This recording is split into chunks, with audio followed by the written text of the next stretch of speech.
Donc, je suis venue à l'école parce que ça faisait une couple de fois que j'avais des rêves. Je rêvais que j'étais dans une école d'art plastique, c'était toujours le même endroit, l'endroit que je connais pas, mais que je reconnaissais dans mes rêves.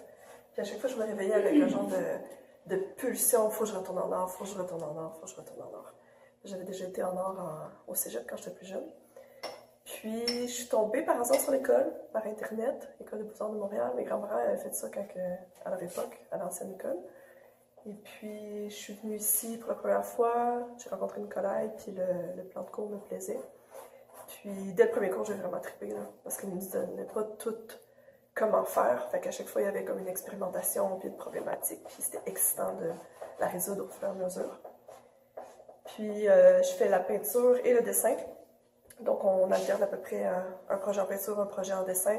Puis à chaque fois, on apprend beaucoup. On apprend les ombres, les lumières, à mettre de la profondeur, puis ça évolue lentement, pas vite, au fil du temps, de manière assez naturelle.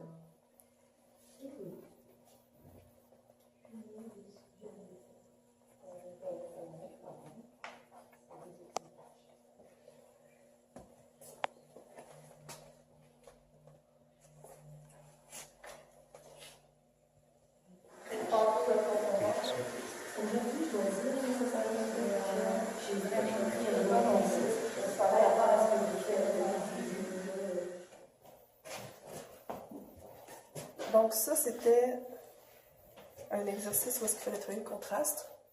Nicolas nous avait suggéré de faire quelque chose de dynamique, donc pas statique, quelque chose de festif, de très coloré.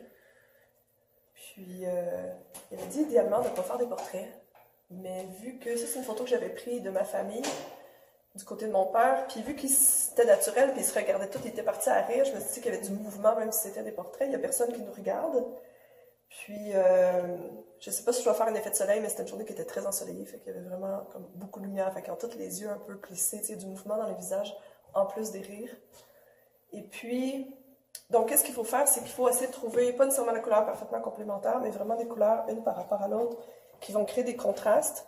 Comme ici, ils font pas nécessairement, même s'ils font un peu. Ici, on a un contraste plus fort, ici aussi. Bon, dans le visage, il y en a plein, j'aurais pu faire des visages juste à deux couleurs. Ombre et lumière, mais finalement, je me suis pitchée dans... J'ai essayé ça là, pour la première fois, c'est à retoucher encore. Ici, on voit un contraste un peu plus fort, avec le fond qui est foncé, puis les cheveux qui ressortent très clairs. Ici, ça va être à retoucher aussi. En gros, c'est ça. Donc, il faut que ça soit dynamique, contrasté, puis on pouvait pas mal faire ce qu'on veut, fait que je suis en train de découvrir le potentiel du contraste.